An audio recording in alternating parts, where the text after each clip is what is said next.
안녕하세요. 네. 창업하는 것을 추천한다. 스스로를 천재라고 생각한다.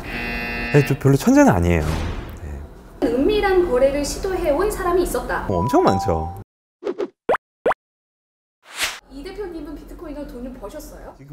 그냥 이거 되게 어렵네요.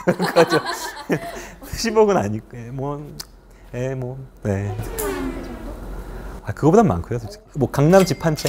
이거 너무 이미지가 이거 좀 편집 잘 해주세요. 지금이라도 비트코인 사야 된다고 생각하세요? 네. 근데 투자 권유로 안 받았으면 좋겠는데 사라는 말은 절대 아니고요. 제 의견인데 저는 그냥 오를 거라고 봐요. 3년 안에 오를 거라고 봐요. 사실은 1년 반이라고도 봐요. 솔직히 말해서.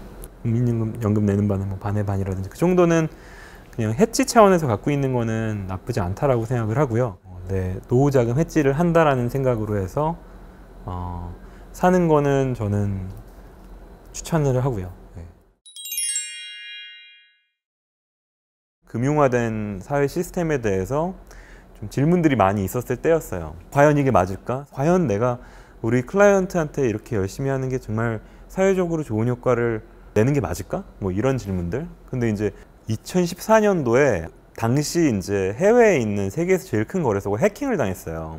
그때 규모가 크다 보니까 몇백억 될 거예요. 도둑맞은 비트코인을 실제 화폐 가치로 따지면 1,200억 원어치. 그리고 개념 자체가 너무 신기하잖아요. 이게 싸이월드 도토리도 아니고 이게 뭐지? 민간이 발행해서 민간이 유통시키는 돈이라고 우연한 계기로 그냥 그 뉴스를 접하고 비트코인에서 알게 되면서 빠져들어갔어요. 약간 블랙홀 빠진 것처럼 빠져들어갔어요. 이제 어느 순간에 이제 너무 믿게 된 거죠. 이거는 창업을 안 하면은 바본데 약간 이 순간까지 간 거예요. 2015년 봄에 저희 CTO한테 물어봤죠. 야, 이거 될 것 같은데 너 이거 만들 수 있어? 만들 수도 있대요. 근데 이걸 왜 만들어야 되죠? 이건 이래서 만들 수 있는 거야. 이건 이를 만들면 이렇게 효익이 있는 거야. 지금 당장 하죠. 약간 이렇게 됐어요. 사람들이 보편적으로 객관적이라고 여길 수 있는 정보를 인터넷에다 기록하고 전파할 수 있는 기술이에요.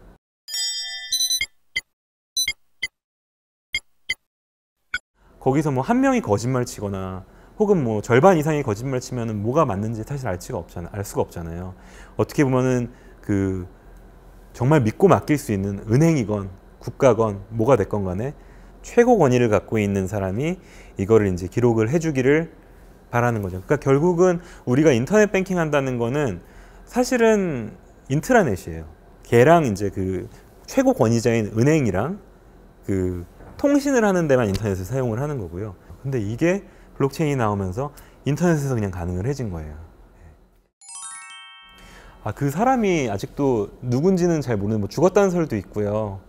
사토시 나카모토라는 필명을 갖고 있는 개발자 개인 혹은 어떤 집단이 2008년인가요? 그때 아마 비트코인의 어떤 구동 원리에 대한 논문을 그냥 인터넷에다 그냥 뿅 업로드를 했어요.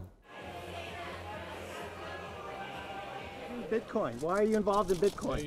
I'm not in Bitcoin. But your address Not in and Bitcoin. I don't know anything about it. 이 블록체인이라는 소프트웨어를 이걸 돌려주면 그거에 대한 보상으로 코인이 발행돼서 블록체인을 돌리는데 운영 유지 보수를 해주는데 공을 세운 사람한테 지급이 돼요. 비트코인이. 그게 채굴이에요. 컴퓨터를 엄청나게 많이 사고 전기료를 지불해 가면서 이제 기술 개발도 해가면서 이 블록체인을 돌리면은 그 블록체인 돌리는 거에 대한 대가로 코인이 지급이 되고 그 코인이 지급된 거를 거래소에서 사고 싶은 사람한테 팔아서 이제 그 비용을 보전을 하는 것이죠. 많이 바꿨죠. 사람들이 돈에 대해서 질문을 하잖아요. 사람들이 사실 돈이라는 거에 대해서 질문을 잘 안 하거든요. 돈은 주어진 거예요. 무조건 쫓아야 되는 거고 15세기 이전의 중세의 이제 신앙과 같은 거죠. 그 당시에는 사람들이 신과 신앙에 대해서 아무도 질문을 못 했겠죠. 돈도 사실 마찬가지거든요. 돈은 무조건 쫓아야 되는 거예요. 달러 막 페이스북이라는 데서 작년에 이제 리브라를 한다고 발표했잖아요. 앞으로는 우리가 이런 코인을 발행할 거야. 근데 그때 되니까 사람들이 이제 믿기 시작했죠. 그러면서 질문을 하기 시작했죠. 꼭 국가만 돈을 발행을 해야 되나? 그리고 두 번째는 이 비트코인이나 어떤 암호화폐라든지 가상자산들 같은 경우는 발행인을 특정을 할 수가 없어요. 그냥 인터넷에서 그냥 찍어내는 거예요. 자가 발전하는 거예요. 지금까지 있는 제도의 틀에 가둘 수가 없는 새롭게 정의해야 되는 자산이다 보니까 인터넷이라는 걸 박멸시키지 않으면은 이거는 개념적으로 없앨 수 있는 자산이 아닌 거예요. 그러니까 먼 미래 얘기입니다. 네네.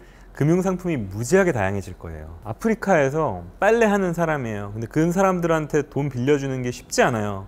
은행 망 자체도 없고 그래가지고 그냥 어떻게 보면 은행 시스템에 격리되어 있는 사람들도 많이 있거든요. 근데 그런 사람들끼리 연결이 되는 거죠. 그러면은 금융계약은 성사가 되는 거예요.